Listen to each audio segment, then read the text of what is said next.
여러분, 우리가 인류 역사상 가장 많은 부를 축적했고, 또 가장 방대한 지식을 막 손끝으로 그냥 바로 검색할 수 있는 그런 시대를 살고 있잖아요. 네, 진짜 엄청난 풍요를 누리고 있죠. 맞아요. 근데 참 이상하게도 뉴스를 딱 틀면 사회는 당장이라도 무너질 것 같고, 사람들은 그 어느 때보다 막 불안해한단 말이죠. 그러니까요. 아이러니하죠. 네.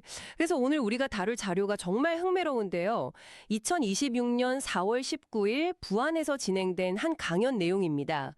이 강연자가 지금의 이 모순적인 상황을 아주 명쾌하고 약간 도발적인 시각으로 진단하더라고요. 맞아요. 굉장히 날카로운 통찰이 담겨 있죠. 네, 인류가 지금 거대한 그 변곡점을 맞이했으며 지금까지 우리가 성공을 위해서 써왔던 바로 그 생존 방식들 있잖아요.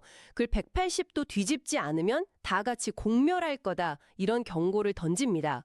자, 그럼 이 내용을 하나씩 풀어볼까요? 먼저 도대체 무엇이 어떻게 변해야 한다는 건지 그 핵심부터 좀 들여다봐야겠습니다. 네, 강연자가 진단하는 이 변곡점의 핵심은요. 시대의 룰이 완전히 바뀌었다는 겁니다. 시대의 룰이요? 네, 구체적으로는 그 사적인 시대가 끝나고 이제 공적인 시대가 열렸다는 선언이거든요. 아, 사적인 시대에서 공적인 시대로? 맞습니다. 지금까지 인류는 막 지식을 쌓고 기술을 발전시키고 경제력을 엄청나게 키워왔잖아요. 근데 그 엄청난 도구들을 철저히 나 자신, 그러니까 사적인 욕심을 채우는 데만 써왔다는 게 이 강연자의 분석입니다.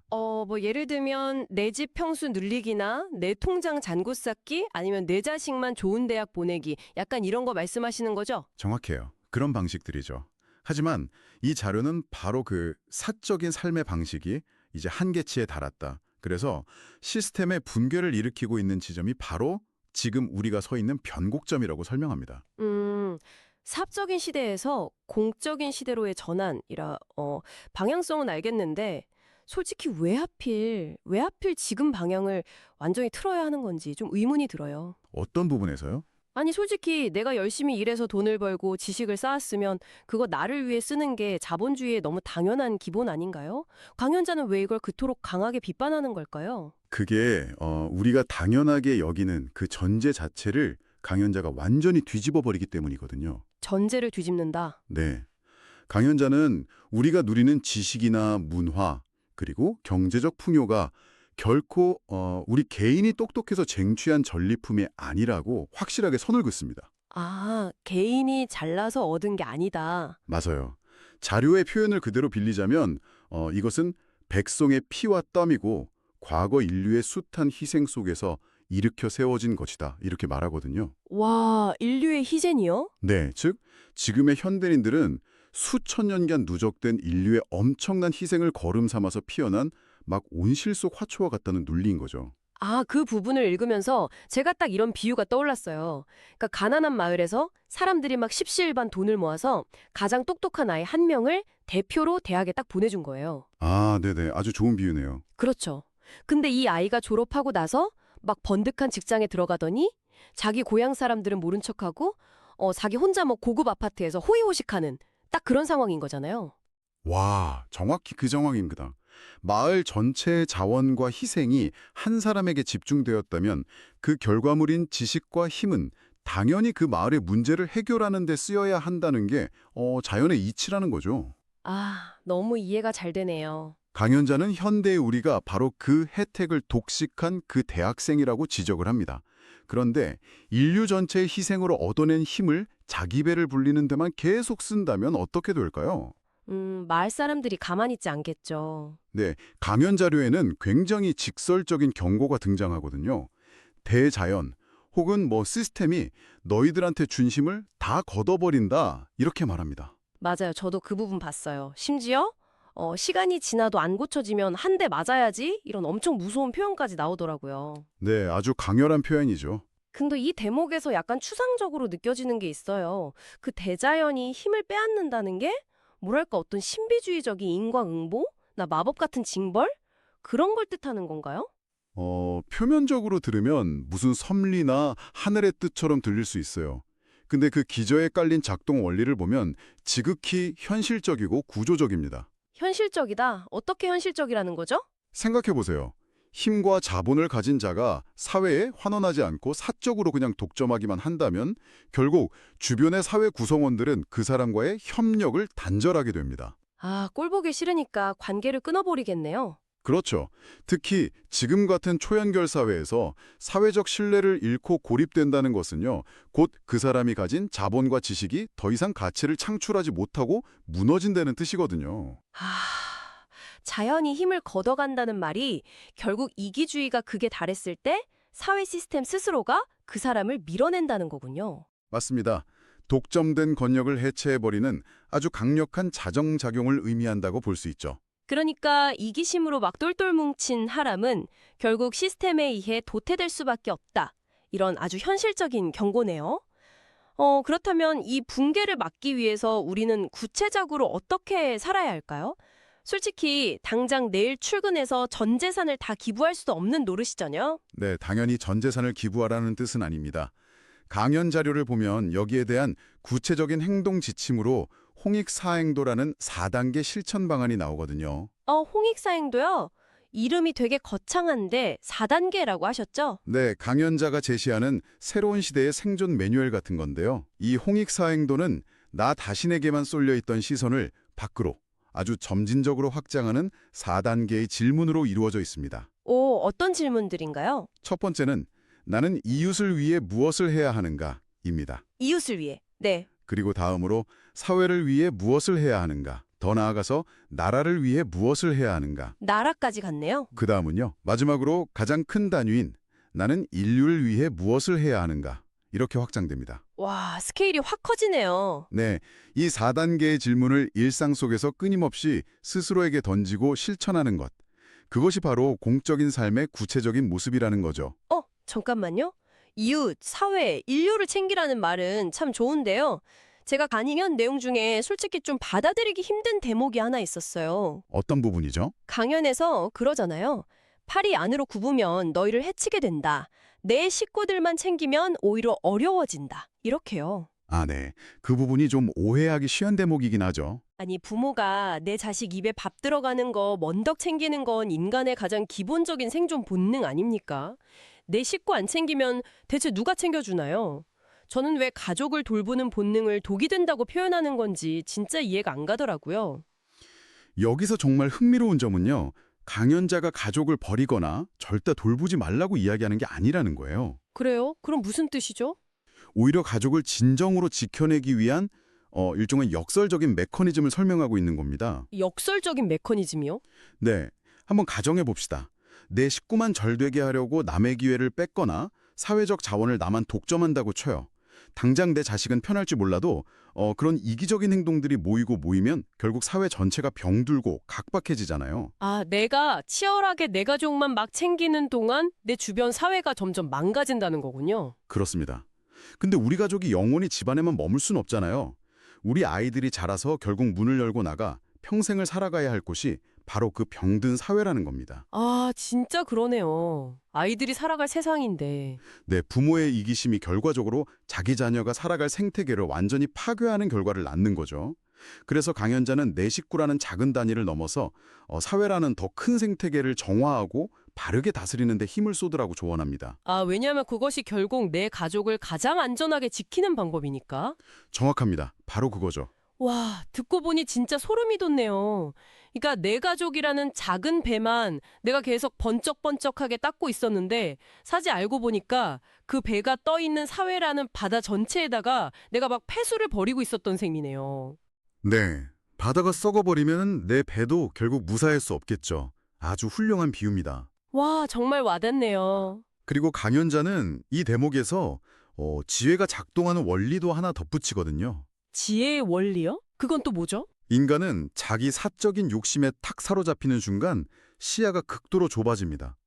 아무리 지능이 높고 스펙이 좋아도 그냥 나만 잘 살면 돼라는 그 좁은 프레임 안에서는 아주 단기적인 이익만 쫓게 되거든요. 아, 눈앞의 이익만 보게 된다. 네, 그래서 강연자는 이걸 두고 사적인 욕심을 내면 절대 지혜가 나오지 않는다고 단언을 해요. 아, 욕심이 지혜를 가려버리는군요. 맞아요.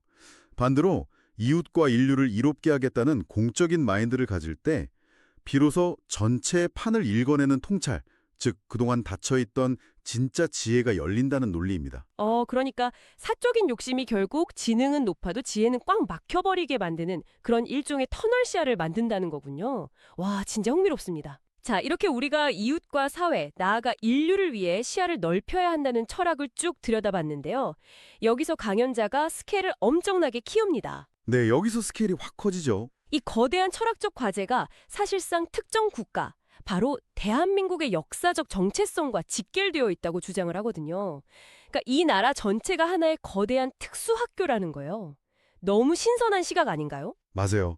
강연의 스케일이 한 개인의 도덕에서 전 지구적인 역사로 확장되는 아주 결정적인 순간이죠. 근데 왜 강연자는 대한민국을 인류의 특수학교라고 명명을 했을까요? 역사적 맥락을 보면 이해가 쉽습니다.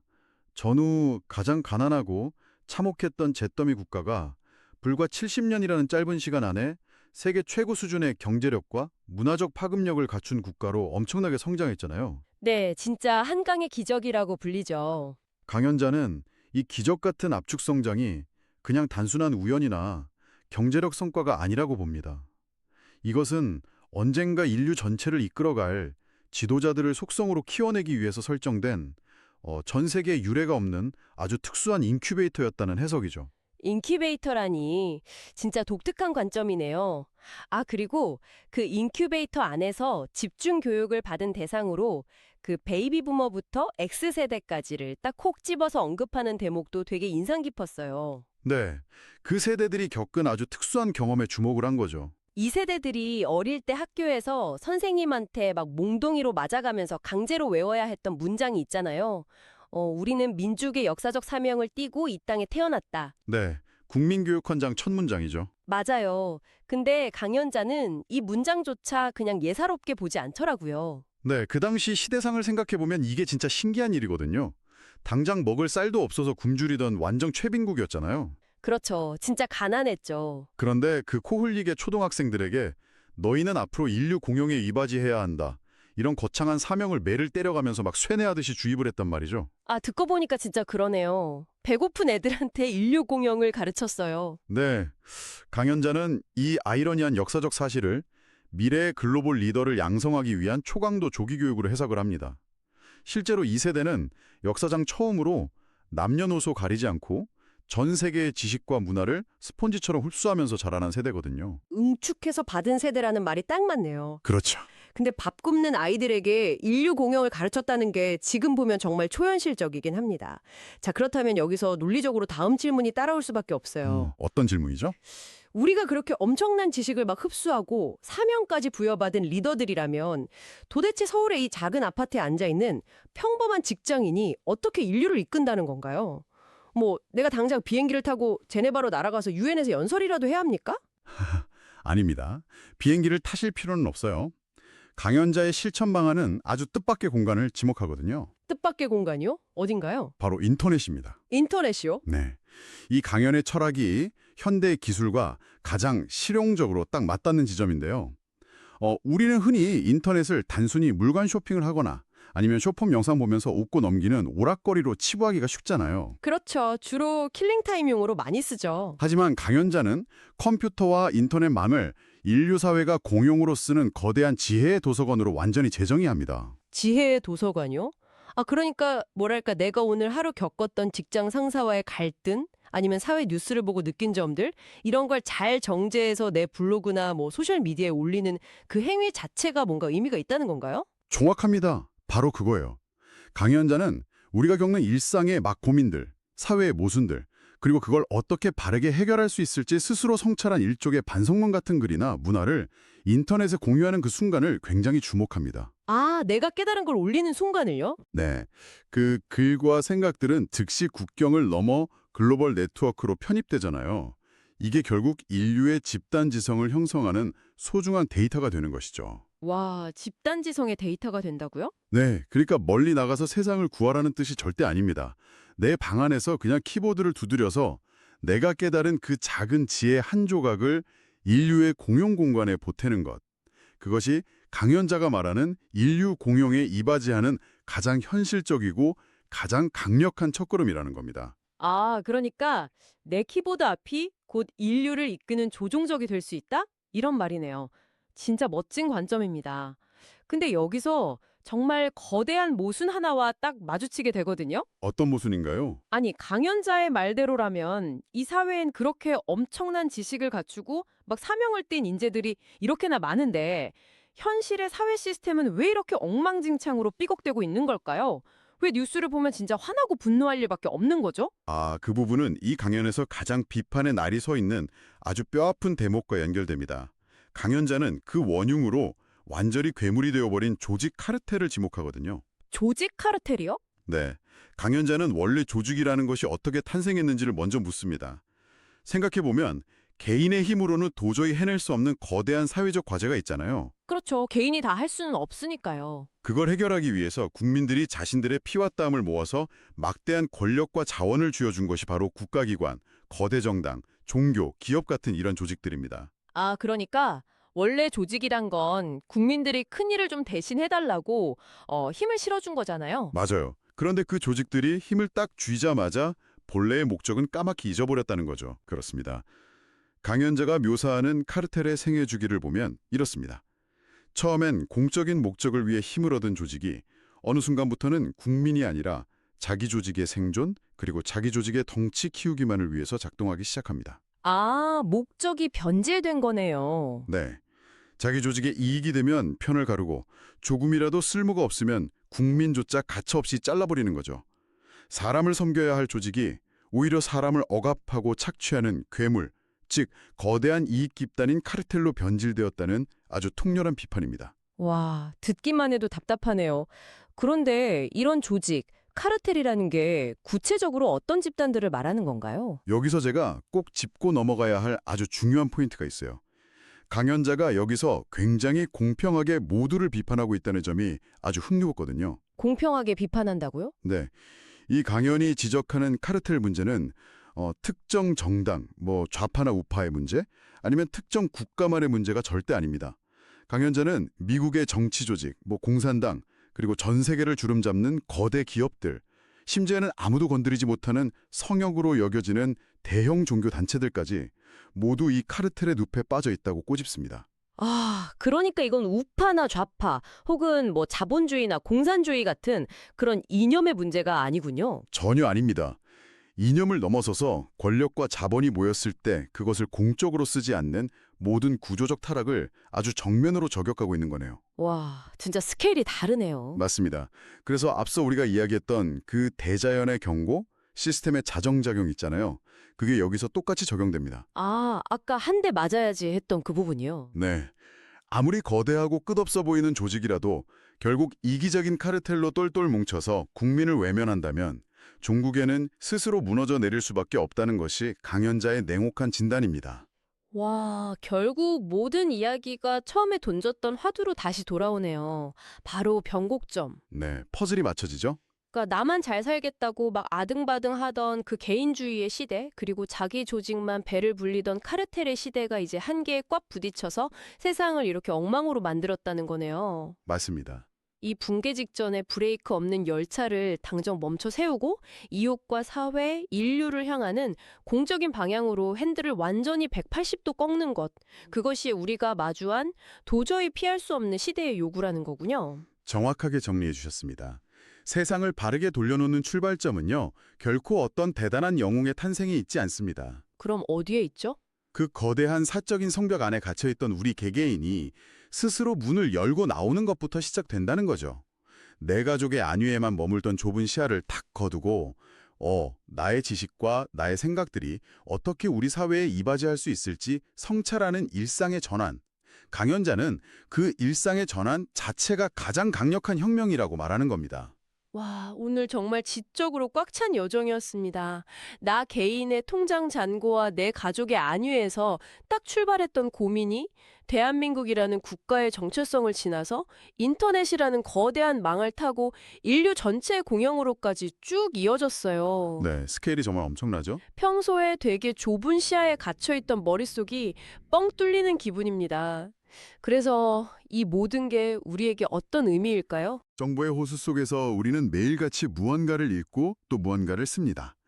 오늘 강연은 우리가 일상적으로 쏟아내는 수많은 말과 글, 그리고 우리의 선택들이 도대체 어느 방향을 가리키고 있는지 스스로 점검하게 만들어주거든요. 아, 그 방향성을 점검하게 한다. 네. 우리는 과연 세상으로부터 얻어낸 이 지식이라는 무기를 그냥 남을 깎아내리고 나의 사적인 욕망을 채우는 데에만 쓰고 있습니까? 아니면 타인과 함께 나눌 진짜 지혜로 승화시키고 있습니까? 와, 뼈 때리는 질문이네요. 저는 이 질문이야말로 현 시대를 살아가는 우리에게 가장 날카롭고도 실용적인 나침반이 될 거라고 확신합니다. 맞습니다. 더 이상 문을 굳게 닫아 걸고 우리끼리만 파티를 즐길 수는 없는 노릇입니다. 그 성벽을 열지 않으면 결국 그 성벽이 무너져서 우리를 덮칠 테니까요. 그래서 오늘의 심층 분석을 마무리하면서 여러분께 하나의 도발적인 질문을 던지고 싶습니다. 네, 좋습니다. 강연자는 우리가 인터넷에 무심코 올리는 생각과 반성문 하나하나가 인류 공영의 씨앗이 되어서 전 지구적 시스템을 바꾼다고 했습니다. 그렇다면 여러분은 오늘 단순한 불만 표출이나 나 잘났다는 자랑이 아니라 우리 사회와 인류의 진짜 공적인 지혜를 위해 어떤 생각 한 조각을 이 거대한 네트워크에 첫 번째로 공유하시겠습니까? 저도 오늘 인터넷에 글을 올리기 전에 한 번 더 깊게 생각해 봐야겠네요. 여러분의 그 작은 생각의 전환이 모여서 어쩌면 인류가 그토록 기다려온 다음 변곡점을 만들어낼지도 모릅니다. 오늘 우리의 심층 분석은 여기까지입니다. 이 거대한 질문에 대한 여러분만의 답을 일상 속에서 꼭 한번 찾아보시길 바라며 저희는 다음 시간에 또 다른 흥미로운 자료와 함께 돌아오겠습니다. 함께 해주신 여러분 감사합니다. 감사합니다.